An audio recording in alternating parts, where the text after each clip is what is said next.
I'll take that as a yes. What? The ring.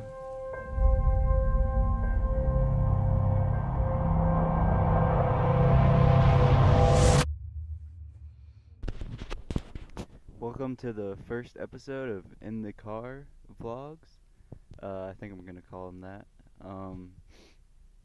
Yeah, so this is kind of like a catharsis for, I don't know, opinions, what's going on in my life, interesting or not.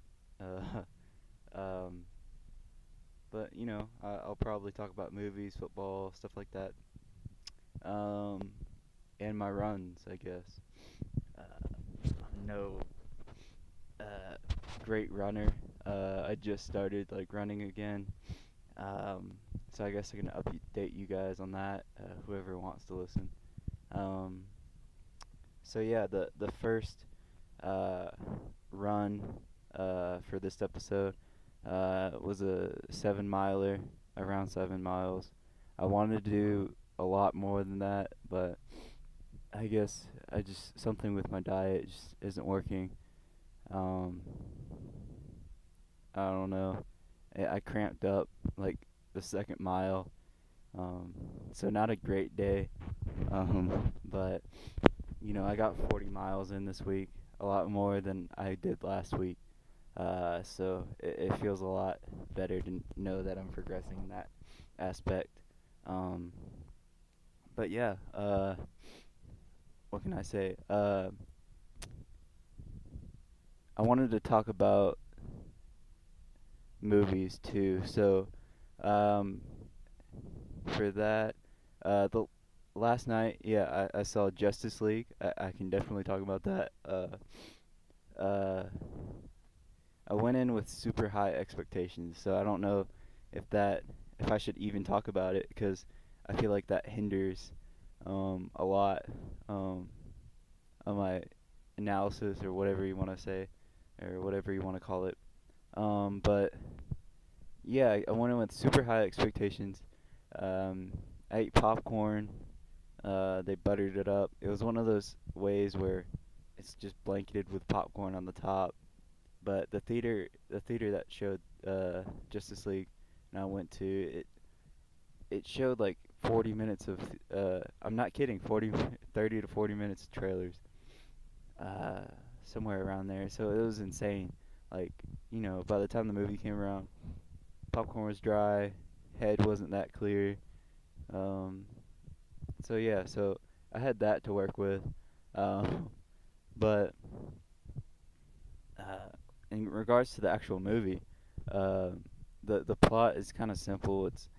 It's analogous to the Avengers, the first Avengers plot, which you expect from the trailers and just from um, a first movie in this type of scale. There's not much you can do besides like a doomsday plot device.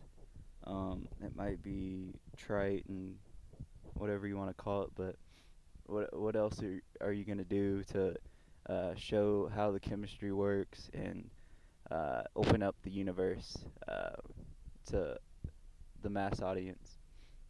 You don't want to go too specific in the comic book realm and alienate people and stuff like that. So I'm okay with that aspect of it. But um, so yeah, we're kind of had to do a lot of catch up. Um, I had to do a lot of catch up. Like, it felt like homework after the BVS debacle, I'll call it, because it wasn't a great movie in my regard.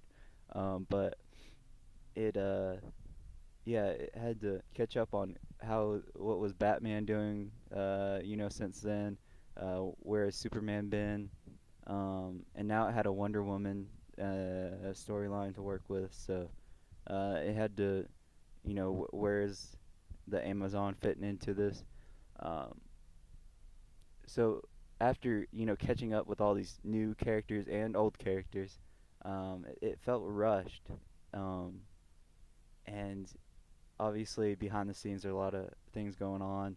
Unfortunately, the Zack Snyder um, circumstance really sucks and really stinks, and I feel for him. And but besides that, there's other stuff too. They had to shorten it to a 2 hour duration for some odd reason, and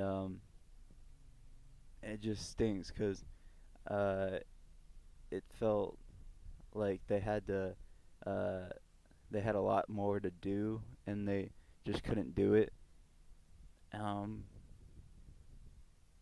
in the short time frame that they were given. So a tall order to fill, um, but there's certain characters that I really thought they knocked it out of the park with, um, and like the new character Cyborg really stood out to me. Really, really awesome job because it's a character that it's not people don't think of it right off the bat. Like in regards to like a general audience member, they're not gonna come into Justice League thinking, oh, Cyborg is gonna be my number one person. But it's a really neat story about a father son relationship and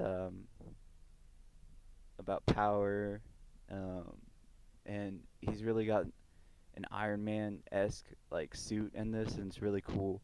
Um, and I remember him from the Justice League cartoon show, animated series, um, and I remember him in Teen Titans. I don't know. It's an awesome thing. It's an awesome character, and they did well with it. The character or the actor rather was pretty freaking awesome. Um, he was stoic, and he had a sense of humor, which they all had to have a sense of humor in this because for whatever reason, whether it's studio um, led or a Zack Snyder sudden change in character, but it might be. The film was overall considerably uh, brighter in terms of color and humor, um, and it at times it was kind of cringy, like it just felt out of place, but it was never to the point where it was Guardians of the Galaxy, where it's so forced or felt so forced that you just wanted to walk out of the theater. But the pacing, I would say, did kind of make me want to walk out of the theater. It wasn't until the final act where we actually got into the meat of the story, um, where all the chemistry could flesh out, and it was pretty good writing, and in that aspect, it could shine in the later acts. Um, but there's things in the beginning that felt meh, like the Amazon storyline. I felt like that was rushed, um, and it just everything felt like convoluted, and it made the uh, hard work of the characters, the actors, uh, short short felt because it just felt like thin character development in the first part of it, and it wasn't until the actors came together and had good chemistry in the later acts that you felt good that you spent like $20 on this. Um, some little stuff like if I wasn't if you're thinking about the mustache debacle that's going on, that was because of Henry Cavill had a shoot um, for another film, uh, and wasn't aware of the reshoots, all the scheduling issues. So he had a mustache. He came in with a mustache. They had to do reshoots. So they were like, "Hey, let's just CGI it off." Now, if I didn't know that this was the case, um, I wouldn't notice it. It wouldn't be as obvious. But whenever you have this in your brain, even in the back of your head, it's pretty much there. Like whenever he hugs like uh, Lewis Lane or just smiles, you can tell. Um, but I really like just it seems to this film gives hope for the universe, um, even though it wasn't the best movie, and I would put it above BVS and just under Wonder Woman.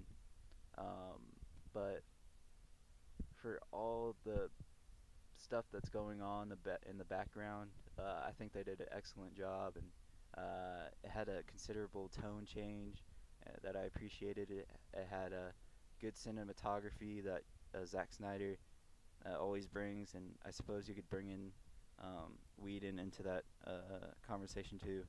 Um, but you know, it's always got that comic strip feel of Zack Snyder, especially in the beginning of it. Um, I like Superman's suit now. This seems to be like the best Batman we've ever had. Ben Affleck usually has like a stale type acting style, but uh, he shows some character in this, um, and really shows why he's one of the better Batmans and, in my opinion, one of the better Bruce Waynes. Ezra Miller is uh, he brings an energy off screen, and it carries over on screen like really well. Um, he's just a comic book fan, and you can tell that from the get go. Um, what else? Yeah, Wonder Woman's awesome. The her score is awesome. That Williams Superman score, although uh, wasn't very obvious, and um,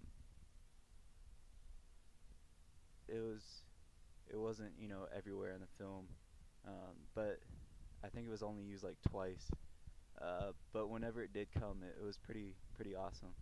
Um, yeah, I just what you want from this film and from like the first Avengers, you wanted to see the team working together, and you wanted to see that it had fun to it, and you thought it was a team, and there was good chemistry, and Wonder Woman taking up this kind of motherly role, um, which at one point there was joking humor that Batman would like date or have a romantic relationship with her. I'm glad that didn't flesh out at all.